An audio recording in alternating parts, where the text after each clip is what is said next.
Mardi 27 août 2019, il est 18h à Kaï et à Kachot, c'est dans le département de Kaffrine, le journal. Après 95 ans de vie sur terre, Daouda Kairaba Jawara décède à Banjul. L'ancien président gambien a marqué l'histoire politique de son pays en 24 ans de règne. Son portrait dans ce journal.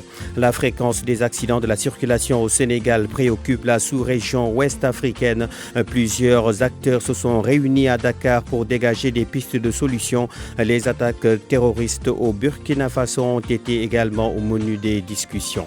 L'élection au suffrage universel direct des maires, de leurs adjoints et des présidents et vice-présidents des conseils départementaux. La proposition est à l'étude au sein des instances du dialogue politique. Un comité technique sur l'utilisation du bulletin unique a été également créé ce matin. Sénégalais et Burkinabés au coude à coude aux Jeux africains au Maroc. Un but partout entre les Lionceaux U20 et les jeunes Burkinabés en demi-finale de la compétition. La page des sports Abdou Diouf Junior. Le marché, les informations économiques Seydou Nourouba. Le débrief avec Abdoulaye Fane, le président du l'UNAPES, l'Union nationale des associations de parents d'élèves et d'étudiants du Sénégal. Entretien sur la situation des nouveaux bacheliers de la nouvelle Stéristech, sciences et technologies de l'économie et de gestion. Telles sont les grandes lignes de cette édition. Dans un court instant, le développe. Bonsoir. La Gambie en deuil. Daouda Kairaba Jawara s'est éteint ce matin à Banjul à l'âge de 95 ans. Une nouvelle rendue publique par le chef de l'État sur son compte Twitter. Adama Barrow a déploré la perte de celui qui est considéré comme le père de l'indépendance de la Gambie. Le portrait de l'ancien président gambien signé Fama John. Le peuple gambien vient de perdre un grand homme. Et Daouda Kairaba Jawara est parti à l'âge de 95 ans. Il a été le premier président de la République de Gambie, pays qu'il a dirigé d'avril 1970 à juillet 1994, soit presque un quart de siècle. 1994, année où il a été renversé du pouvoir par un groupe de jeunes militaires dirigé par un certain Yaya Jammeh. Yaya Jammeh, son tombeur, le força ensuite à l'exil pendant près de 15 ans avant d'accepter qu'il revienne à nouveau au pays. Daouda Jawara, c'est lui qui avait, avec son homologue d'alors, Abdou Diouf, mis en place la Confédération sénégambienne. Confédération dissoute en 1989 suite à des divergences avec l'ancien président sénégalais. L'actuel président de la Gambie, Adama Barrow, a déploré la disparition du père de l'indépendance de la Gambie. Femme John, encore en accident mortel. Une personne a perdu la vie dans un choc brutal qui a eu lieu tôt ce matin au croisement Simal sur la route de Fatick. Deux véhicules sont entrés en collision. La victime conduisait un véhicule transportant du pain. Information de notre correspondant permanente à Fatick, Aminata Goujabi. Le cortège du ministère des Infrastructures, des Transports terrestres et du désenclavement a fait un accident sur la nationale numéro 2 à hauteur de Ariwele, à quelques kilomètres de Richard Toll. C'est sur le chemin du retour. Il y a eu 4 blessés légers. Selon le chargé de la communication du ministère, ces blessés ont été immédiatement pris en charge par les services médicaux de la zone, évacués à l'hôpital de Richard Toll. La Tirmané qui souligne également que des dégâts matériels ont été enregistrés.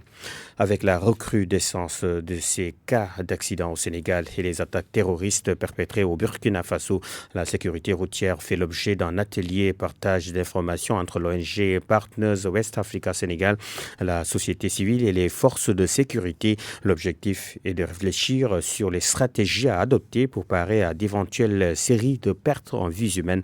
La rencontre a eu lieu ce matin à Dakar. Koumba Sandian Faye. Beaucoup d'accidents macabres notés ces temps-ci au Sénégal, une situation qui inquiète l'ONG Partenaire West Africa Sénégal. Pour combattre le fléau, l'ONG associe société civile, police et gendarmerie. Adjaratou Ouaha Aïdara Ndiaye est la directrice exécutive de l'organisation. Routière sous toutes ses formes, notamment les accidents de la route. Le mois d'août est un mois très meurtrier au Sénégal, donc ne serait-ce que par ça, on peut dire que le consortium Partners Global a été visionnaire. Outre le Sénégal, Partenaire West Africa Sénégal vise aussi le Burkina Faso. Les attaques terroristes enregistrées dans cette partie du du Sahel sont à l'origine de ce choix. Au Burkina, c'est ce que les terroristes font en empruntant ces routes, en passant par les frontières africaines qui sont très poreuses pour perpétrer leur coup.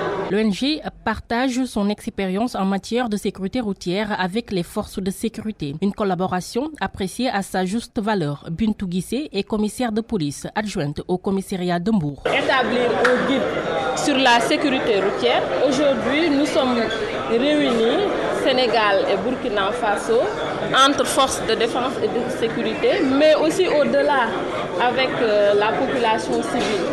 Parce qu'on ne peut pas prévenir la sécurité sans y associer la population. Des recommandations sortiront de cet atelier de 3 jours afin d'éradiquer les cas d'accidents au Sénégal et les attaques terroristes qui frappent le Burkina Faso. Plusieurs chauffeurs et receveurs de minibus Tata ont observé ce matin un arrêt de travail dans le département de Mbour. À l'origine de leur colère, le licenciement de 4 de leurs camarades jugés abusifs. Ils dénoncent la gestion du point focal. Le mise en cause est pour l'instant injoignable. Abdourahmane Diallo. Des chauffeurs, des receveurs, des régulateurs, ils sont tous de l'AFTU. Ils dénoncent la gestion du point focal. Ils estiment que 4 d'entre eux ont été licenciés de manière abusive. Omar Ndiaye, agent de l'AFTU. D'une manière abusive, depuis que le point focal est affecté ici, le travail n'est plus comme avant. Elle licencie les agents de manière abusive, elle accuse tout le monde de vol, elle a un problème avec tout le personnel. Et sur le dossier de la tranche de vie, c'est elle qui gère et c'est un cumul de fonctions, ce qui est anormal. Mais le plus grave, c'est qu'elle peine à nous rembourser nos droits. Ces chauffeurs et receveurs de minibus qui ont observé ce matin un arrêt de travail demandent à leur direction de réagir. Sinon, ils n'excluent pas de passer à la vitesse supérieure. Aujourd'hui, ce n'est qu'un lancement. On demande aux responsables de prendre les dispositions pour régler ce problème. Sinon, on risque de paralyser tout le système. L'accusé est injoignable. Nous nous sommes rendus aussi à son bureau pour avoir sa version, mais elle n'était pas sur les lieux. RFM Mbour. Abdourahmane Diallo. Il est 18h passé de 7 minutes. Vous suivez le journal sur RFM. Clin d'œil à nos auditeurs de Tchossé Est. RFM, fréquence en modulation 94.0, la radio en puissance.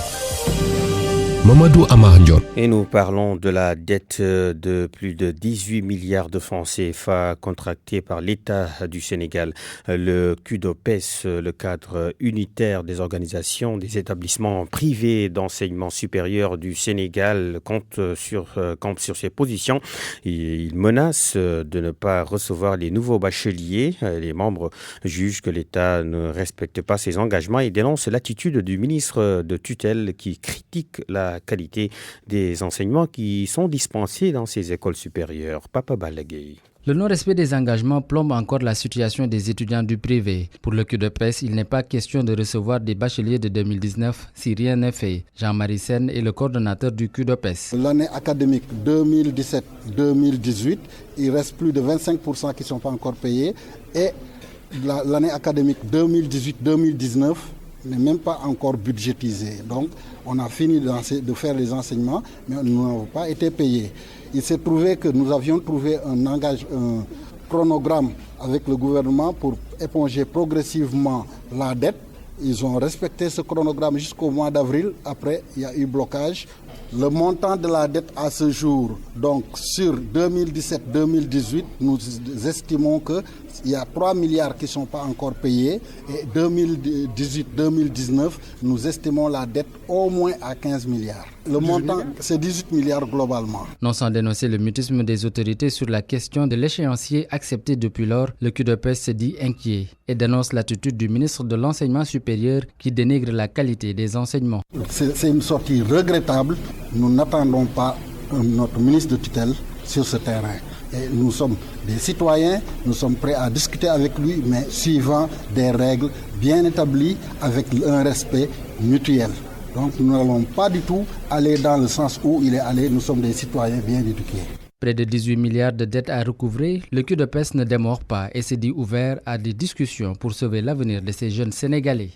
Le ministère de l'Enseignement supérieur, de la Recherche et de l'Innovation précise que les titulaires du nouveau baccalauréat STEG, la série liée aux sciences, de technologie, de l'économie et de gestion, qui ne peuvent pas accéder à la plateforme campusen.sn pour la date initiale.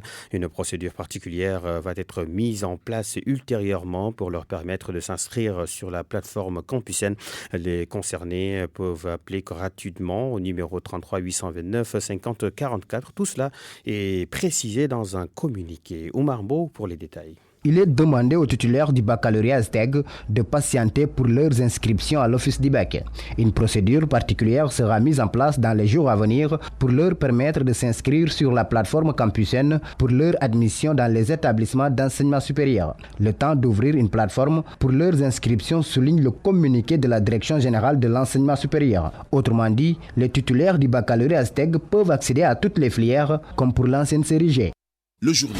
L'actualité politique. Les travaux du dialogue politique, c'était également ce matin des travaux qui ont permis de mettre en place un comité technique sur l'utilisation d'un bulletin unique. Les acteurs veulent également que l'élection des vice-présidents, de conseils départementaux, de leurs adjoints, des présidents également, des maires et de leurs adjoints, cette élection soit une élection universelle directe.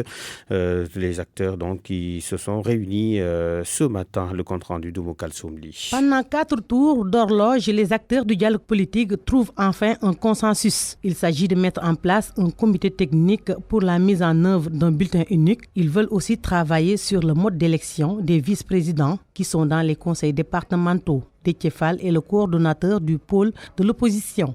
Il faudrait instaurer le bulletin unique pour tous les types d'élections et ce comité technique va travailler sur sa mise en œuvre pratique. Ces acteurs, soucieux des difficultés rencontrées durant les élections locales, proposent l'élection du maire et du président du conseil départemental au suffrage direct et en même temps élire leur adjoint en cas d'empêchement. Déthié Faye est le coordonnateur du pôle des non-alignés. Nous avons dit qu'il faudrait aller dans le sens d'élire l'exécutif, c'est-à-dire le maire et ses adjoints, le président du conseil départemental et ses adjoints, sur la base d'une liste connue d'avance par les électeurs. Ce qui fait qu'une fois que le maire ou le président est empêché, définitivement, on saura qui va le remplacer sans qu'on ait besoin d'entrer dans des combines ou des combinaisons qui, le plus souvent, finissent par détourner le vote des citoyens. Ces travaux ont permis aux acteurs d'avoir un consensus sur un bulletin unique en attendant de se pencher sur la caution et le parrainage aux élections locales. Mokal Soumli, 18h13. Bonsoir Abdou Diouf Junior. Bonsoir Mamadou Amar John. Les Jeux africains au Maroc, ce n'est pas encore gagné pour le Sénégal. Les Lions sont obligés de jouer les prolongations à l'instant contre le Burkina Faso pour accéder en finale. À la fin du temps réglementaire, les deux équipes étaient à 1 but partout. Les deux équipes s'acheminent donc tout doucement vers les tirs au but, un exercice qui ne réussit pas souvent aux Sénégalais. Football. Le Nigeria, s'est qualifié en finale en battant un peu plus tôt le Mali par 5 tirs à 4. Les deux équipes avaient fait un match nul vierge, 0 but partout, donc à l'issue du temps réglementaire. Nous parlons football toujours, on pourra jouer les Navetan à Hambourg. Le préfet a levé la mesure de suspension du championnat national populaire. Saïr Ndawa a sorti un arrêté qui va sans doute enchanter les acteurs. Il y avait beaucoup de problèmes ces dernières années entre ces différents acteurs de l'ODCAV de Hambourg. Phase nationale des Navatan à Louga. On joue à l'instant le match Diamono de Louga, Echo de Dakar. À 20h, vous aurez Dekondo Aiglon à Kébémer. 19h, Dego Diapo à Linguère. À l'instant aussi, Saloum Erson, Dego, Ufan Dego de Linguère cette fois-ci. Coupe du monde des Jeux de la plage. Oui, le beach soccer, le Sénégal qui connaît ses adversaires. L'équipe nationale est défiée sur les prochains adversaires pour ce tournoi prévu au Qatar. Ce sera du 12 au 16 octobre prochain, une poule assez relevée, mais qui est à portée de cette équipe du Sénégal. Sodetiam. Pour la première édition des Jeux mondiaux de plage organisée par l'Association des comités nationaux olympiques, le Sénégal est logé dans la poule C, une compétition qui va permettre à l'équipe nationale de beach soccer de préparer la Coupe du Monde Paraguay 2019. Ngalla Silla, le sélectionneur. On a permis de faire le maximum possible de continuer le travail. Il y a du temps, il faut continuer les regroupements. Déjà ici, on a l'Iran, le Paraguay, l'Ukraine, donc avec des jeux différents. On a permis de travailler davantage au niveau des regroupements internes. Et l'objectif, encore une fois, il faut au moins essayer de se progresser. Même si on sait que nettement le Sénégal est aujourd'hui dans une poule très difficile. Donc le premier match pour nous, c'est ça, très déterminant. On va faire le maximum possible pour gagner le premier match. Maintenant, ce qui est là, il faut continuer le travail. Il y a des matchs amicaux devant nous, il faut les jouer à fond. Et après, voilà, tout ça dans le cadre de la préparation. Pour cette compétition, le Sénégal connaît déjà 2 de ses adversaires, nous dit le capitaine. Mais attention, Alcide Ndiaye avertit. La seule équipe inconnue de cette poule,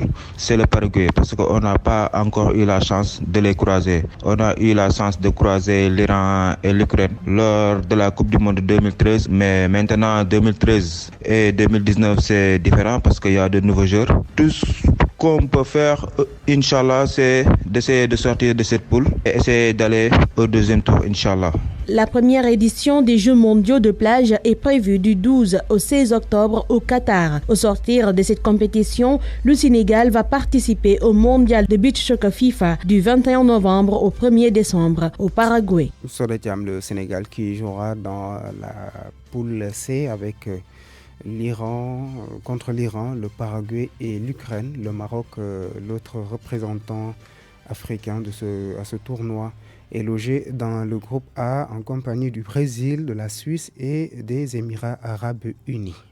Athlétisme, Jeux africains, une nouvelle médaille pour le Sénégal. Louis-François Mendy est arrivé 3e à la finale des 110 mètres et il a décroché la médaille de bronze avec un chrono de 14 secondes 05. C'est l'un des plus grands espoirs de l'athlétisme sénégalais. Il a été désigné meilleur jeune athlète à Asaba. C'était au Nigeria lors des derniers championnats d'Afrique senior.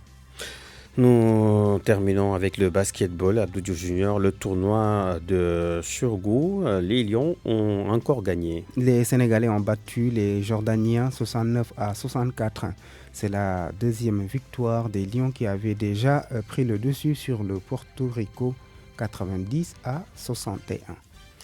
Abdou Diouf Junior, nous avons parlé de football, de beach soccer, d'athlétisme et de basketball. Merci, vous avez été complet. Le marché sur RFM. Une présentation de Seydou Nourouba. Bienvenue. L'expression secondement est celle d'un utilisateur secondaire. Il s'agit donc d'obtenir ou d'utiliser un produit alors que celui-ci a été possédé par une autre personne. Autrement dit, avoir quelque chose de secondement signifie avoir une chose d'occasion. C'est le sujet de votre marché de ce mardi. Il n'y a pas qu'à Dakar où ces produits de seconde main se vendent comme des petits pains à Richard aussi. De la marchandise qui vient de l'étranger, la qualité de ces produits importés intéresse les clients. Nous le voyons dans ce reportage signé Mamadou Diagne. Trouvé dans son magasin sur la route nationale, entouré d'écrans plats, des frigos entre autres articles, que de marchandises de seconde main. Souleymane Ka, teint clair, la quarantaine dépassée s'active dans la vente d'articles du genre depuis plusieurs années. Et la plupart de ces articles lui viennent de l'étranger. C'est difficilement que ce matériel nous parvient et pour le récupérer, il faut de l'argent. Il faut ensuite le transporter à partir de Dakar, mais on fait avec. Des articles très prisés par les populations comme Omar Diop, un choix qui s'explique selon lui par la qualité de ses produits de seconde main. La qualité de ces articles de deuxième main est meilleure. Les produits que nous avons ici sont de piètre qualité. On parle de deuxième main, mais attention, la qualité y est.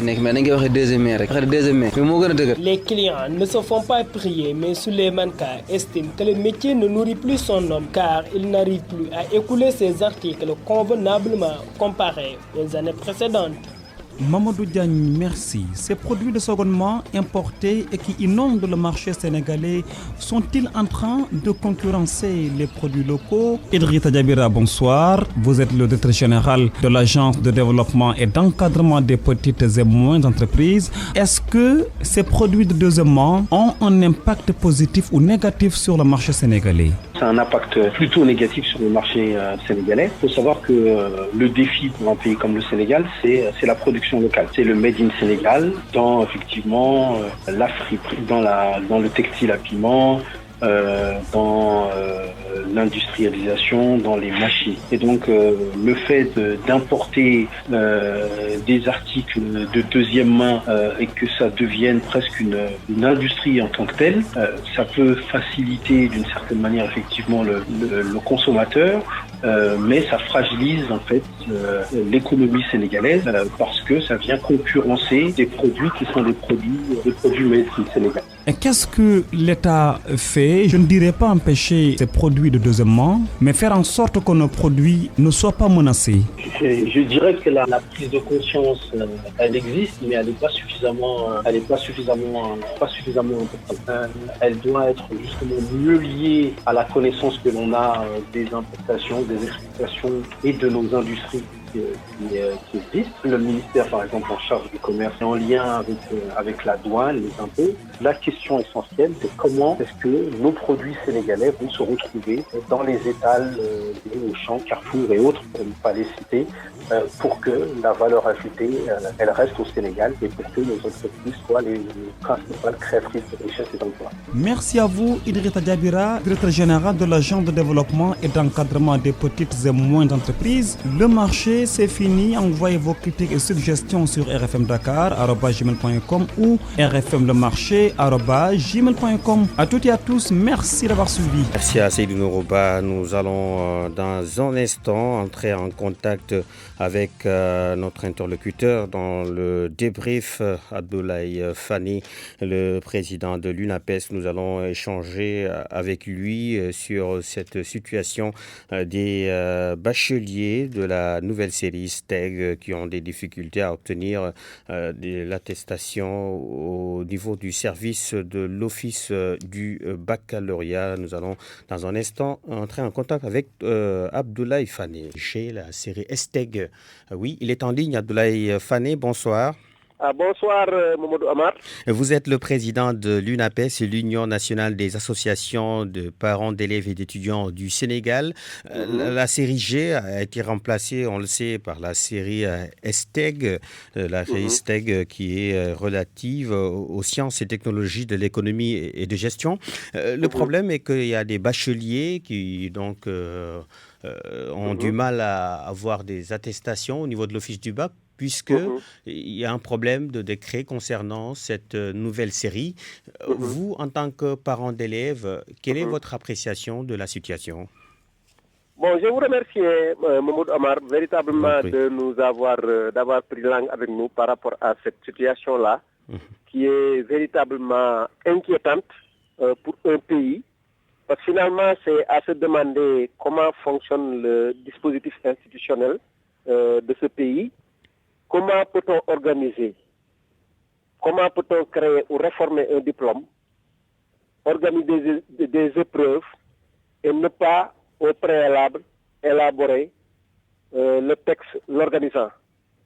C'est difficilement compréhensible, d'autant plus que, comme je l'avais dit, c'est comme un maçon qui construit une maison et installe les meubles au préalable et toutes les commodités, ce qui veut dire que véritablement ils ont mis la charrue devant les bœufs. Oui.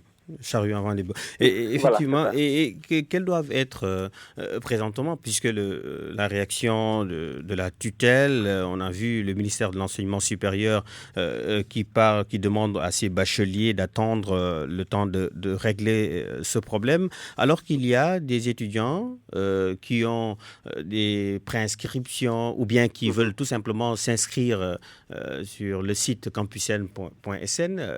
C'est compliqué, non, pour ces étudiants-là? C'est très compliqué parce que nous, on se dit véritablement qu'il ne s'agit pas d'attendre, Oui.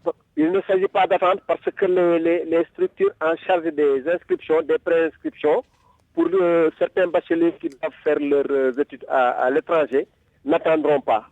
Ceci est valable aussi pour Campusen qui a déjà ouvert et tous les bacheliers sont en train de s'inscrire en ligne pour pouvoir véritablement prendre en charge les enseignements supérieurs.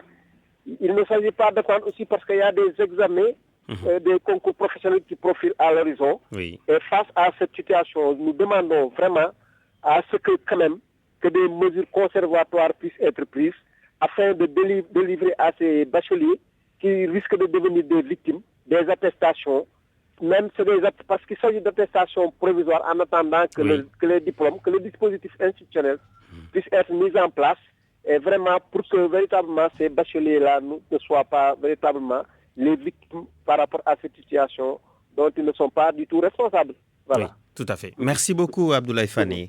Voilà, merci bien. Je rappelle que vous êtes le président de l'UNAPES, l'Union nationale des parents d'élèves et d'étudiants du Sénégal. 18h28, c'est la fin de cette édition.